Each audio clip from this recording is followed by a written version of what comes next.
तो उनके पिताजी ने 60,000 रुपए में जमानत रखा। सिंह नास्तिक थे। भगत सिंह गांधी जी को सपोर्ट करते थे। कैरिकुलम, एजुकेशन कैरिकुलम, उसमें सत्याग्रह प्रकाश को शामिल करना चाहिए। भगत सिंह के दादाजी ने इसे पढ़ा। जिस उम्र में आज युवा प्रेमिका ढूंढ रहा है। नमस्कार, और मेरा नाम है राजकमल आर्य, और प्यारे साथियों, आप देखना शुरू कर चुके हैं आर्य तक। जैसा कि आपने पिछले पॉडकास्ट में देखा होगा कि हमने योग और से शिखा के संदर्भ में वैज्ञानिक रीजन से किस प्रकार से हमारी वैदिक पद्धति वैज्ञानिक थी, और वैज्ञानिक कारणों से, वैज्ञानिक प्रमाण से हमारे जो अतिथि हैं शुभम तिवारी जी।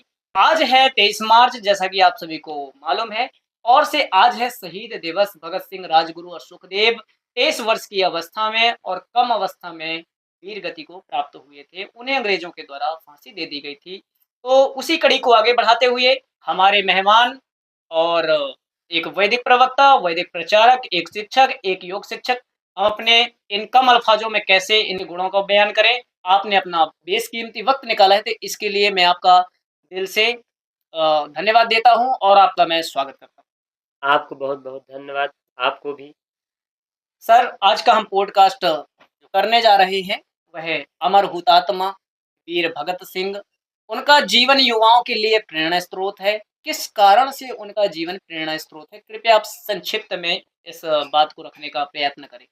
बिल्कुल सही। भगत सिंह जी की अगर बात करते हैं तो हम एक बहुत इम्पोर्टेंट तथ्य से करेंगे, जिसमें हम आपको बताना चाहेंगे कि एक सर्वे किया गया कि भारत में लोग किसके सबसे ज़्यादा राष्ट्रभक्त हैं, किसकी फ़ोटो सबसे ज़्यादा मिलती हैं।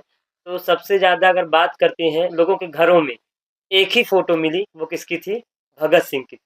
अब यही प्रेरणा स्रोत बताता है कि लोग किससे प्रेरणा ले रहे हैं, है ना? तो आप इससे समझ जाएँ कि किस प्रकार से प्रेरणा स्रोत जो है भगत सिंह, वो हमारे आज भी लोगों के मन मस्तिष्क दिल में विद्यमान है। उनको हमसे सीखना होगा। जो हमारे प्रेरणा स्रोत हैं, शिक्षा के क्षेत्र में भी हैं, क्रांति के क्षेत्र में भी हैं, और आज इनकी बहुत आवश्यकता है। जिस उम्र में आज का युवा फेसबुक, ट्विटर और विभिन्न प्रकार के सोशल मीडिया ऐप है सर, जिस उम्र में आज युवा प्रेमिका ढूंढ रहा है, उस एज में भगत सिंह ने हंसकर फांसी को चूम लिया। हंसकर झूल गया फांसी पर भगत सिंह मस्ताना। देखिए, आपने कहा कि आज के युवा कहाँ बिजी हैं। 10-20 साल, यहाँ तक कि स्कूलों से ही संस्कार गड़बड़ हो रहे हैं। यहाँ पर जो हमारे युवा हैं, उनको लगता है कि जो ये काम वासना है, सांसारिकता है, गर्लफ्रेंड, बॉयफ्रेंड, यही जीवन का उद्देश्य है। तो उनको ये सब छोड़ करके हमारे शहीद भगत सिंह के बारे में जानना चाहिए और उनके विचारों को अपनाना चाहिए। देश के विकास में, राष्ट्र के विकास में, समाज के विकास में अपना योगदान देना चाहिए। केवल अगर हम बात करते हैं, जो हमारा मोबाइल है ना, मोबाइल में जो फेसबुक वगैरह आप डिस्कस कर रहे हैं, उसके जगह पे हमारे यहाँ शिक्षा की क्रांति और आर्थिक क्रांति होना चाहिए। भगत सिंह जी पहले महात्मा गांधी जी से प्रेरित थे। बिल्कुल। बाद में उन्होंने कहा कि इनकी प्रेरणा तो निराधार है। ऐसा क्यों हुआ? भगत सिंह ने फिर किस विचारधारा को फॉलो किया और क्यों किया? बिल्कुल, आपने जो डिस्कस किया ना, तो इतिहास में हम पढ़ते हैं कि भगत सिंह गांधी जी को सपोर्ट करते थे। गांधी जी ने चलाया था असहयोग आंदोलन, तो भगत सिंह ने उसको क्या किया? फॉलो किया। अब जब फॉलो किया तो गड़बड़ क्या हो गया?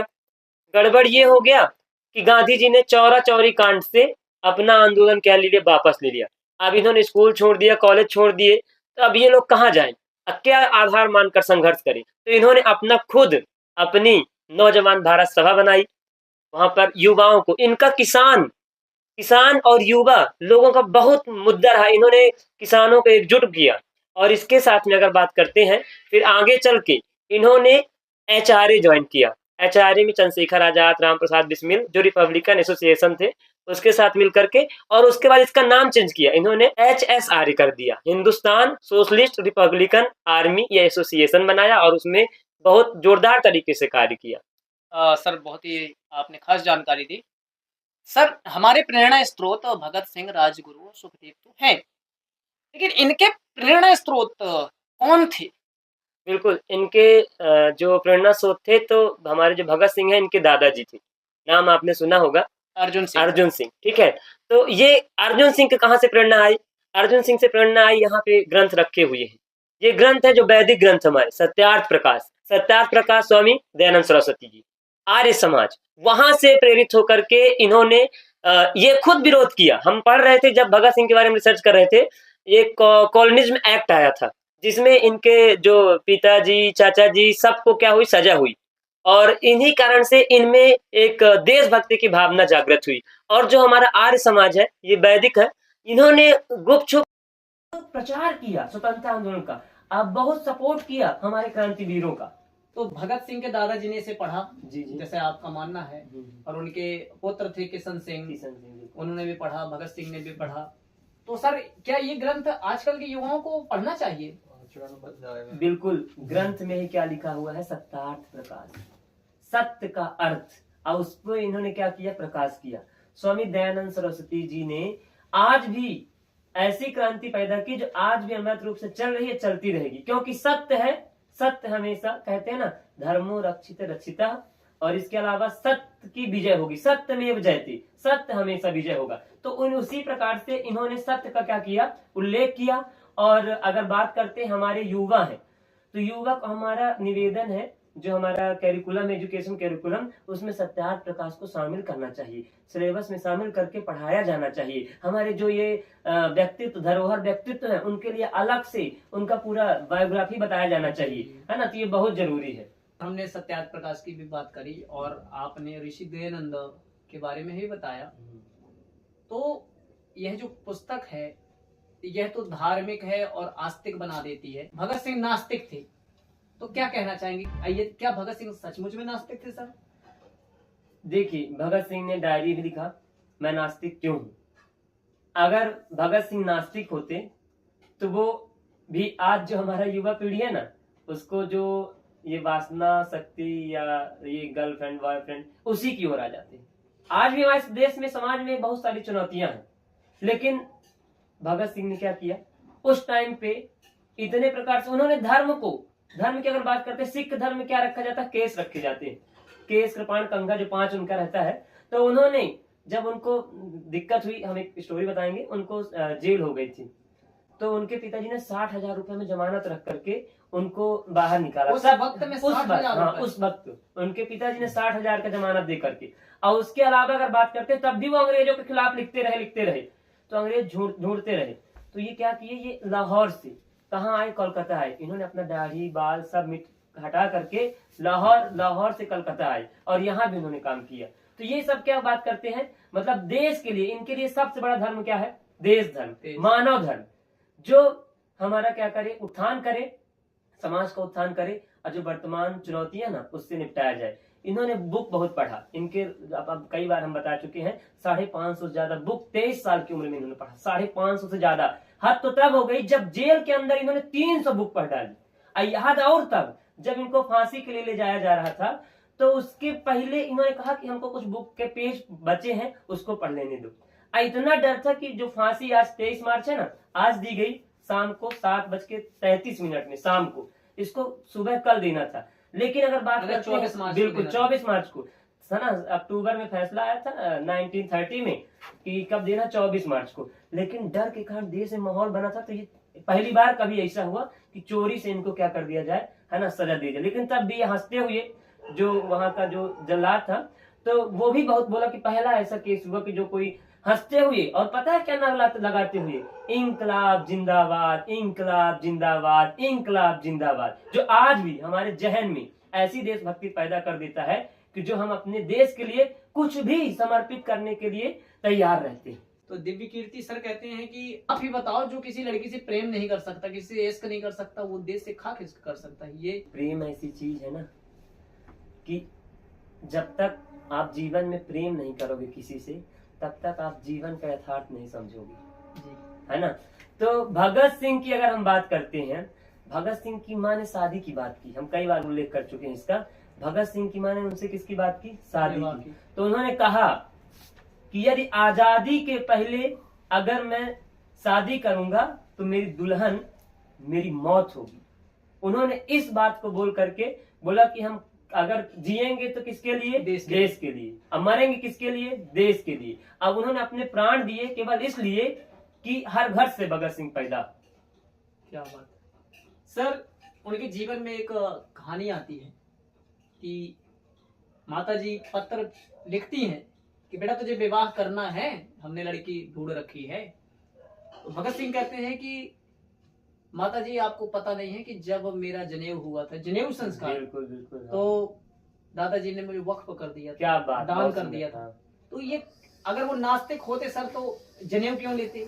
बिल्कुल तो बिल्कुल, कहाँ ये तथ्य कहाँ तक सही है? देखिए ये अगर इसकी बात करते हैं वर्तमान समय में हमारे जितने धर्म हैं, जो ये संप्रदाय हैं या पंथ हैं, तो उनमें बहुत बुराई है, चाहे वो मुस्लिम धर्म हो, चाहे वो हिंदू धर्म भी है ना, जो है तो स्वामी दयानंद सरस्वती ने पौराणिकता का विरोध किया और बहुत पुरजोर विरोध किया, तभी जाकर के आज जो सत्य है सत्य हमेशा रहेगा, और जो पौराणिकता है ये सब चलता है, कुछ समय बाद क्या हो जाता है वो नष्ट हो जाएगा।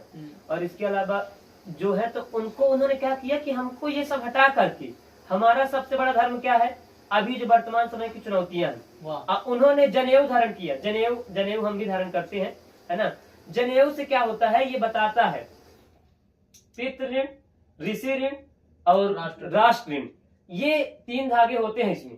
तो ये आपको यही बताता है कि हमको अपने पितृ का, अपने राष्ट्र का, ऋषि का क्या लेना है, जो ऋण है उसको पूरा करना है। तो इसी आस्तिकता से ही, है ना, अगर हम बात करते हैं, उन्होंने अपना जो जीवन है वो सफल बनाया। और हम लोगों को आज हम लोग उनकी चर्चा क्यों कर रहे हैं, क्यों? क्योंकि उनके जो ये गुण है ना, ये जब तक सूरज चांद रहेगा, स्लोगन है ना, तब तक भगत सिंह का नाम रहे। ये भी विद्यालय और भगत सिंह का एक गहरा नाता रहा है, ऐसा का। और एक संस्था है समाज में, आर्य समाज, जी जी, जैसे आपने ऋषि दयानंद का जिक्र किया था, उन्होंने स्थापना करी थी। प्रतिशत क्रांतिकारी, ये पुस्तक जो आपने बताया था, सत्यार्थ प्रकाश पढ़ा। और जब भी क्रांतिकारियों को कहीं शरण लेनी पड़ती थी तो वह आर्य समाज की शरण में जाया करते थे। तो ये डीएवी विद्यालय के क्या कॉन्सेप्ट है सर, आप बताएं थोड़ा। देखिए अगर हम बात करते हैं, भगत सिंह लाहौर में थे, उनका जन्म ही हुआ था। तो लाहौर में, आज तो पाकिस्तान में आता है लाहौर नाम उससे, तो भगत सिंह का एडमिशन जो है स्कूल में कहाँ करा दिया गया, ब्रिटिश स्कूल में, मिशनरी स्कूल आज भी जो चलती हैं उन सबको बंद कराना चाहिए, है ना। वो क्या करती है, ईसाई धर्म का प्रचार आज भी, है ना, थोड़ा सा, तो हम तो इसके विरोध में है। डीएवी स्कूल आपने जो बताया, दयानंद एंग्लो विद्यालय, उन्होंने कहा कि हम ब्रिटिश की शिक्षा प्रणाली को ग्रहण नहीं करेंगे और हम डीएवी में पढ़ेंगे। और डीएवी में उन्होंने पढ़ाई करी। अब पढ़ाई करने के बाद उन्होंने बहुत पहले से ही ये राष्ट्र संबंधी बुक पढ़ने लग गए, धार्मिक बुक पढ़ने लग गए।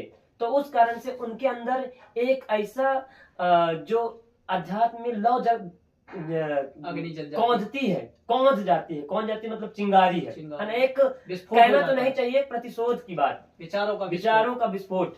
तो उन्होंने वहां से प्रेरित होकर के, आर्य समाज का ही स्कूल है, तो वहां से उन्होंने शिक्षा ग्रहण के लिए और उसके बाद समाज के लिए, राष्ट्र के लिए अपना सब कुछ समर्पित कर दिया कि जिंदगी लंबी नहीं बड़ी होनी चाहिए।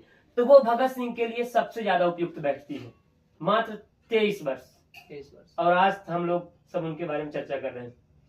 हमें लगता है कि पीएचडी करना चाहिए भगत सिंह के जीवन पर, उतना काम नहीं हुआ है, इसमें रिसर्च होना चाहिए और पुस्तकों में आना चाहिए अच्छे प्रकार से, जो हम बात करते हैं बार बार। पुस्तक है अमर हुतात्मा भगत सिंह कि भगत सिंह भगवत गीता का भी स्वाध्याय किया करते थे। बिल्कुल, पुस्तक एक ऐसी चीज है ना, जब आप फंस जाए, हमने जिसकी गोद पे खेला, हमने जिसके साथ खाना खाया और जिसके साथ हमने खेला कूदा, तो उसके विरुद्ध हम कैसे युद्ध करें, कैसे युद्ध। लेकिन भगवान श्री कृष्ण ने क्या समझाया, तुरंत उसको समझाया। गीता, भगवान श्री कृष्ण, योगेश्वर श्री कृष्ण, ठीक, जो जिन्होंने बचपन जिया तो ऐसा जिया कि आज भी अपनी माएं अपने बेटे का नाम क्या रखवाती हैं, क्या रखवाती हैं, कान्हा, कन्हैया, कृष्ण। उन्होंने ज्ञान दिया, ज्ञान दिया तो ऐसा ज्ञान दिया, भगवत गीता जैसा ज्ञान। सर जैसे अभी आपने बताया कि महात्मा गांधी जी के ऊपर एक आक्षेप लगाया जाता है कि यदि महात्मा गांधी जी चाहते तो भगत सिंह की फांसी को रुकवा सकते। ये कहाँ तक सत्य है और कहाँ तक ये तथ्यात्मक है, तथ्यात्मक है? बिल्कुल, ये बहुत चर्चा में रहा, बहुत विवाद इसमें होते रहे। तो जब इसमें देखा गया तो इसमें कई पक्ष सामने आते हैं। तो इसमें एक सबसे बड़ा पक्ष सामने ये आता है कि विचारधारा का अंतर। विचारधारा का अंतर कैसे? गांधी जी की विचारधारा क्या है? अहिंसावाद। लेकिन भगत सिंह भी कहते हैं कि हम भी हिंसा नहीं करना चाहते। जब उन्होंने बम फेंका तो किसी के ऊपर नहीं फेंका, असेंबली में बम कहाँ फेंका जहाँ किसी का नुकसान ना हो। और उन्होंने लिखा कभी कहीं कि हम हिंसा करना उद्देश्य नहीं, बस जो गूंगे बहरे हैं है ना, उनको क्या करना है ना, जगाना, ठीक, इसलिए धमाका करना। तो एक ये है कि वैचारिक मतभेद। पहले जो भगत सिंह थे वो गांधी जी के आंदोलन को सपोर्ट कर रहे थे, लेकिन गांधी जी ने चौरा चौरी घटना से अपना आंदोलन वापस ले लिया, इस कारण से, वैचारिक मतभेद के कारण से, है ना। फिर उन्होंने क्रांतिकारी विचारधारा अपना लिया। फिर दूसरा अगर बात करते हैं, गांधी कहाँ था, गांधी कहाँ थे, ठीक है, गांधी कहाँ थे, वो अगर बात करते हैं इरविन समझौते में गए हुए थे, उसी 1931 की बात है। इरविन समझौता को शॉर्ट में, हाँ, इरविन समझौता क्या है, लॉर्ड इरविन, लॉर्ड नहीं बोलना चाहिए इनको, काहेगा लॉर्ड, है ना, इरविन था। इरविन और गांधी ये क्या कर समझौता करना चाह रहे थे 1931 में संविधान के लिए, जिसमें अम्बेडकर ने वहाँ पे मीटिंग में रखा था। तीनों सम्मेलन में अम्बेडकर ने पार्टिसिपेट करा था, और गांधी 2 में गए थे, गांधी को वहाँ भगा दिया गया था, गांधी को कुछ नहीं मिला वहाँ पे, ठीक है। और इसके अलावा अगर बात करते हैं तो इस कारण से गांधी कहा कि हमने वहाँ पे कुछ मांगने गए थे, हमको रोटी का टुकड़ा दे दिया गया टूटा फूटा, गांधी वहां से चला आया, और इसके चले आए, ठीक है। इसके अलावा अगर बात करते हैं तो तीसरा पक्ष क्या होता है, गांधी क्या चाहते थे, गांधी चाहते थे कि हम जो बात रखें वो बात हमारी क्या हो जाए, पूरी हो जाए, है ना। तो हम कैसी कैसी बात रखें, छोटी छोटी बात रखें, तो वो चाहते थे। इस कारण से 3 कारण थे। अगर बात करते हैं, उन्होंने ये भी कहा कि वो खुद ही जीना नहीं चाहते थे, आक्षेप लगा दिया गया भगत सिंह के ऊपर। उनका उद्देश्य ये, गांधी जी ने क्या किया, कहीं नरम कहीं गरम, कहीं अहिंसा कहीं हिंसा, लास्ट में गांधी जी ने क्या छोड़ा, भारत छोड़ो आंदोलन छोड़ दिया। तो ये हिंसा नहीं किया, क्या किया, लेकिन कहते हैं कि जब हम हिंसा और कायरता में हमको चुनना पड़े तो हम हिंसा चुनेंगे।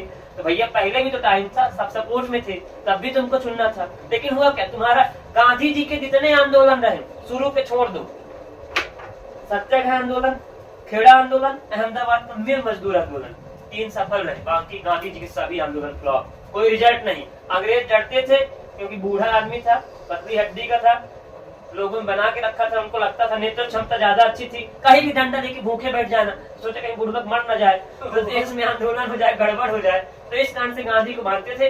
गांधी जी के सभी आंदोलन, भारत छोड़ो आंदोलन, उसके बाद सब आंदोलन फेल रहे, असहयोग आंदोलन, है ना, और सविनय अवज्ञा आंदोलन, है ना, जितने आंदोलन रहे गांधी जी के सब फेल रहे। यहाँ तक कि भारत छोड़ो आंदोलन, क्विट इंडिया मूवमेंट जो लाए तो वो भी फेल रहा, पहले ही सब गिरफ्तार कर लिए गए, है ना। लेकिन हमारे यहाँ जो भगत सिंह जी, उनका जो मोटिव था वो पूरा हुआ।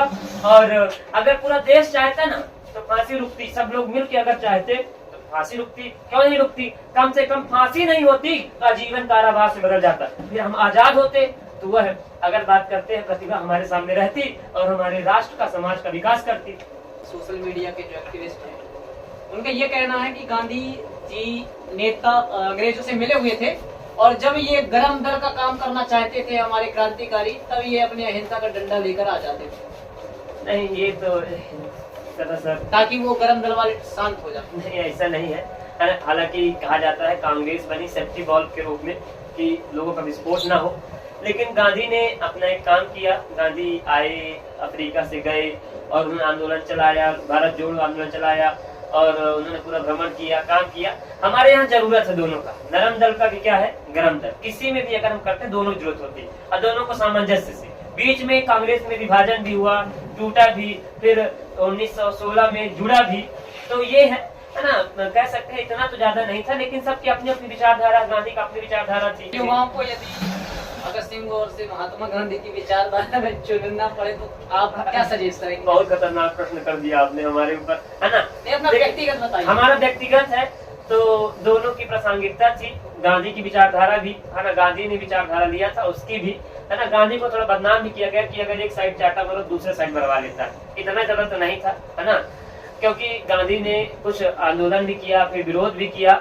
और लेकिन अगर बात करते हैं भगत सिंह की तो बात ही छोड़ सकते हैं। क्यों? क्योंकि आजादी मांगने से कुछ नहीं मिलता है, आजादी मांगने से मिलने वाली चीज नहीं है। अगर मांगने से हमने मिला, शुरू से मांगा हमने, तो क्या हमको मिली? हमको लास्ट में क्या करना पड़ा? भारत छोड़ो आंदोलन करना पड़ा। उससे क्या मिली? नहीं मिली। आजादी मिलने के बहुत सारे कारण है। एक बहुत बड़ा वीर योद्धा जिसको पराक्रमी कहा जाता है, उसका नाम हम आज लेना चाहेंगे। उसका नाम क्या है? सुभाष चंद्र बोस। जो बंदा कांग्रेस ज्वाइन करके, गांधी से मतभेद होकर के, अलग होकर के, भारत से अंग्रेजों को मतलब क्या कंफ्यूज करके भारत को छोड़ करके अफगान में जा करके हिटलर और दुनिया का मदद लेकर के, है ना, मदद लेकर के भारत पे ही आक्रमण करके भारत पे विजय प्राप्त कर ली। इतने महान योद्धा, कोई पढ़ाया नहीं जाता इनके बारे में। भगत सिंह के बारे में पढ़ाया नहीं जाता है कि भगत सिंह के बारे में आतंकवादी कहा जाता, भगत सिंह आतंकवादी था। जो अंग्रेज का रहे तो वही हम पढ़ा रहे थे अभी तक। तो इनके बारे में रिसर्च करिए, इनको सही सही नॉलेज दीजिए। हमारा आज का युवा पीढ़ी क्यों बर्बाद है? क्यों? क्योंकि हमने 60-70 साल हो गए, 70 साल, है ना, 70-75 साल में हमने केवल क्या किया है? एजुकेशन को महत्व नहीं दिया, हमने अपने इतिहास को नहीं बताया, हमने अपने पूर्वजों को नहीं बताया, है ना। तो भगत सिंह की बात दूसरी है। हम भगत सिंह को, है ना, बारम्बार प्रणाम करेंगे। नाथूराम गोडसे का नाम आपने सुना होगा। बिल्कुल सुने। उन्हें भी क्रांतिकारियों की श्रेणी में रखा जा रहा है, क्या कहेंगे आप? देखिए, नाथूराम गोडसे ने भी ठीक है, अब उनकी विचारधारा है, आरएसएस से जुड़े हुए हैं और आरएसएस का भी अपना काम है और उस समय की प्रासंगिकता थी। और इन्होंने गांधी को मारा, तो गांधी ने देखो जितना उसका था तो उसने ठीक किया अपने हिसाब से। कुछ गलतियां हुई, है ना, फ्लॉप रहा, लेकिन उसने कार्य किया, समर्थन था उसको। समाज में महात्मा उसको क्यों बोलते थे? क्योंकि भगवान उस समय बना दिया गया था लोगों ने। भारतीय समाज थोड़ा है। और इसके अलावा गांधी जी को सुभाष चंद्र बोस से इतना मतभेद होने के कारण गांधी जी को राष्ट्रपिता संबोधन किया था सुभाष चंद्र बोस ने। सुभाष चंद्र बोस ने अपनी करेंसी में जवाहरलाल नेहरू की फोटो और अपनी फोटो डाला था, मतलब पूरा देश को जब उन्होंने बनाया था, करेंसी जो बैंक बनाया था, ठीक है। तो जब गांधी की बात करते हैं ना, तो नाथूराम गोडसे को मारना तो जिन्ना को मार देते यार, बड़ा अच्छा हो जाता। मोहम्मद अली जिन्ना, जिसने पाकिस्तान बनवाया। तो साथियों, कैसा लगा आपको पॉडकास्ट? और सर, आपका हृदय की अनंत गहराइयों से आपका मैं स्वागत करता हूँ और भविष्य में भी जो पॉडकास्ट होगा उसमें भी करूंगा, आपको भी बुलाऊंगा मैं। धन्यवाद। और मैं क्या कहूँ, मेरे पास शब्द नहीं है, आपने इतनी अच्छी जानकारी दी। तो साथियों, भगत सिंह के ऊपर हमने जो भी व्याख्यान तैयार किए, सर से हमने जो भी प्रश्न किया, आप सभी तक वह विचार आते रहेंगे।